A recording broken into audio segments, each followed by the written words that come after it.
सर्दियों में मूंगफली की गुड़दानी सभी बहुत शौक से खाते हैं। आज हम बनाएंगे घर में बहुत ही परफेक्ट, बिल्कुल बाजार जैसी गुड़दानी। तो चलिए इसकी रेसिपी को देख लेते हैं। तो मूंगफली की गुड़दानी या मूंगफली की चिक्की बनाने के लिए मैंने यहाँ पर 1 कप ब्राउन वाला गुड़ ले लिया है और 1 कप ही हमने यहाँ पर मूंगफली ले ली है। ये मूंगफली पहले से ही रोस्टेड है, लेकिन हम इसको थोड़ा सा गर्म कर लेते हैं। इस तरह से इसके जो छिलके हैं वो बहुत ही आसानी से उतर जाएंगे। तो मैं लो फ्लेम पर 5 से 6 मिनट मूंगफली को थोड़ा सा गर्म कर लेती हूँ। इस तरह आपको बिल्कुल भी ज़्यादा मेहनत करने की ज़रूरत नहीं पड़ेगी। मूंगफली के छिलके बहुत ही आसानी से उतर जाएंगे। लेकिन अगर आपके पास बग़ैर छिलकों वाली मूंगफली हो तो उससे भी आप इस रेसिपी को बना के तैयार कर सकते हैं। उससे आपका टाइम भी बच जाएगा। तो यहाँ पर देखिए मैंने इसको एक कपड़े के अंदर ऐड कर दिया है और कपड़े को हम इस तरह से थोड़ा सा रब कर लेते हैं। इस तरह से इसके छिलके बहुत ही आसानी से उतर जाएंगे।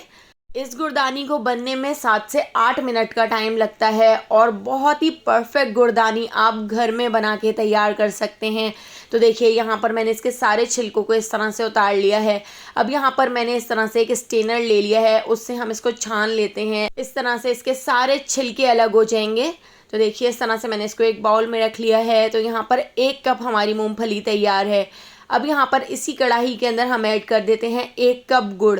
तो गुड़ हमने यहाँ पर हवन दस्ते में अच्छी तरह से कूट लिया था, तो आप गुड़ को कूट कर ही ऐड कीजिएगा। अगर आप गुड़ के मोटे मोटे टुकड़े इसके अंदर ऐड कर देंगे तो उनको मेल्ट होने में बहुत ज़्यादा टाइम लग जाएगा। तो देखिए 1 टेबल स्पून मैंने इसमें घी ऐड कर दिया है और 1 टेबल स्पून ही मैंने इसमें पानी ऐड कर दिया है।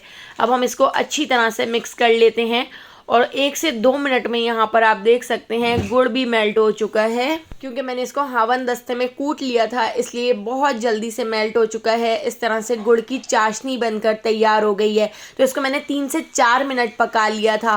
3 से 4 मिनट गुड़ को पकाने के बाद अब हमने इसके अंदर ऐड कर दी है मूंगफली ऐड करके अब दोबारा से हम इसको 3 से 4 मिनट पकाएंगे। तकरीबन 8 मिनट तक आपने इसको इस तरह से पकाना है।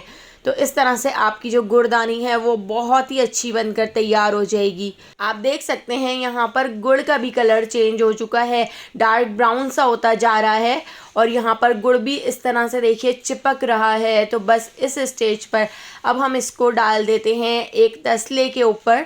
तो मैंने यहाँ पर एक इस तरह से उल्टा करके तसला रख लिया था, उसके ऊपर हम इसको सेट कर लेते हैं। तो चमचे से मैंने इस तरह से इसको सेट कर लिया है और अब आप इसको बेलन से बहुत अच्छी तरह से बिल्कुल पतला सा बेल लीजिएगा। इस तरह से मूंगफली की गुड़दानी बहुत ही कड़क बनकर तैयार होगी और खाने में बहुत ही ज़्यादा टेस्टी लगेगी। तो देखिए अच्छी तरह से मैंने बिल्कुल पतला सा इसको बेलन से बेल लिया है और गरम गरम में ही हमने इस तरह से इसके ऊपर कट लगा लिए हैं। कट लगाने के बाद मैंने इसको 2 घंटे के लिए ठंडा होने तक छोड़ दिया था। बहुत अच्छी तरह से आप देख सकते हैं गुड़दानी ठंडी हो चुकी है और आप देखिए कितनी ज़्यादा कड़क बनकर तैयार हुई है। तो अगर मूंगफली की गुड़दानी की ये रेसिपी आपको पसंद आई हो तो लाइक, शेयर और सब्सक्राइब कर दीजिएगा। आने वाली वीडियो तक मुझे दीजिए इजाज़त। अल्लाह हाफ़िज़।